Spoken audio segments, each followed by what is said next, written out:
ರಾಷ್ಟ್ರದಲ್ಲಿ ಏನು ಅತ್ಯಂತ ಘೋರವಾದ ಅಪರಾಧ, ವಿದ್ಯಾರ್ಥಿಗಳಿಗೆ ನೀಟ್ ಪರೀಕ್ಷೆಯಲ್ಲಿ ಇವತ್ತೇನು ಪೇಪರ್ ಅನ್ನ ಲೀಕ್ ಮಾಡಿ ಇವತ್ತು ಅನೇಕ ವಿದ್ಯಾರ್ಥಿಗಳಿಗೆ ಸಾವಿರಾರು ಲಕ್ಷಾಂತರ ವಿದ್ಯಾರ್ಥಿಗಳಿಗೆ ಅನ್ಯಾಯ ಮಾಡಿರುವಂತ ಈ ಕೇಂದ್ರ ಸರ್ಕಾರ, ಇವತ್ತು ಈ ಕೇಂದ್ರ ಸರ್ಕಾರ ನಾಚಿಕೆ ಮಾನ ಮರ್ಯಾದೆ ಇಲ್ಲಾರದಂತ ಸರ್ಕಾರ. ಕೇವಲ ಒಬ್ಬ ಶಿಕ್ಷಣ ಸಚಿವನಿಂದ ಆದಂತ ಈ ಘಟನೆಗೆ ಹೊಣೆಯನ್ನ ಹೊತ್ತು ಅವರನ್ನ ತಕ್ಷಣ ರಾಜೀನಾಮೆ ಕೊಡಬೇಕಾಗಿತ್ತು. ಆ ಹೊಣೆಗಾರಿಕೆ ಹೊರಲಾರದಕ್ಕೆ ಇವತ್ತು ಕಾಂಗ್ರೆಸ್ ಜನತಾ ಪಾರ್ಟಿ ಇಡೀ ದೇಶದಾದ್ಯಂತ ಇವತ್ತು ಪ್ರತಿಭಟನೆಯನ್ನ ಮಾಡೋದ್ರ ಮುಖಾಂತರ ಲಕ್ಷಾಂತರ ವಿದ್ಯಾರ್ಥಿಗಳಿಗೆ ಇವತ್ತು ಪೊಲೀಸರ ಮುಖಾಂತರ ಹಲ್ಲೆಯನ್ನ ಮಾಡಿ ಎಷ್ಟೋ ಮಂದಿ ಪಾಪ ಇವತ್ತು ಆತ್ಮಹತ್ಯೆಯನ್ನು ಕೂಡ ಮಾಡ್ಕೊಂಡಿದ್ದಾರೆ ವಿದ್ಯಾರ್ಥಿಗಳು. ಅವರ ನೋವಿಗೆ ಸ್ಪಂದಿಸದೇ ಇರುವಂತ ಒಂದು ಬಂಡ ಕೆಟ್ಟ ಸರ್ಕಾರ ಇವತ್ತು ದೇಶದಲ್ಲಿ ಯಾವುದಿದೆ ಅಂದ್ರೆ ಅದು ನರೇಂದ್ರ ಮೋದಿ ಸರ್ಕಾರ. ಆ ಧರ್ಮೇಂದ್ರ ಪ್ರಧಾನ್ ಅವರಿಗೆ ತಕ್ಷಣ ರಾಜೀನಾಮೆಯನ್ನು ಕೊಡಬೇಕು.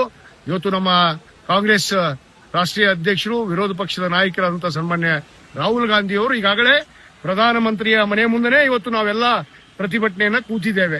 ಇವತ್ತು ನಮ್ಮ ಸಂಸದರ ಒಳಗೊಂಡಂತೆ ನಮ್ಮ ಎಐಸಿಸಿ ಅಧ್ಯಕ್ಷರಾದಂತಹ ಸನ್ಮಾನ್ಯ ಮಲ್ಲಿಕಾರ್ಜುನ ಅವರು ಒಳಗೊಂಡಂತೆ ನಮ್ಮ ಮಾನ್ಯ ಮುಖ್ಯಮಂತ್ರಿಗಳಂತ ಸನ್ಮಾನ್ಯ ಡಿಕೆ ಶಿವಕುಮಾರ್ ಅವರು ಕೂಡ ಈ ಪ್ರತಿಭಟನೆಯಲ್ಲಿ ಭಾಗವಹಿಸಿದ್ದೇವೆ. ಅನೇಕ ಜನ ಮುಖ್ಯಮಂತ್ರಿಗಳು ಕೂಡ ಇಲ್ಲಿ ಆಗಮಿಸಿದ್ದಾರೆ. ಅನೇಕ ಪಕ್ಷದ ಬೇರೆ ಬೇರೆ ಏನು ಎನ್ಡಿಎ ಒಕ್ಕೂಟದ ಮುಖ್ಯ ಪಕ್ಷಗಳು ಕೂಡ ಇವತ್ತು ಇಲ್ಲಿ ಆಗಮಿಸಿ ಪ್ರಧಾನಮಂತ್ರಿಯ ಅವರ ಮನೆ ಮುಂದೆ ಇವತ್ತು ಸತ್ಯಾಗ್ರಹವನ್ನು ಕೂತಿದ್ವಿ. ಧರ್ಮೇಂದ್ರ ಪ್ರಧಾನ್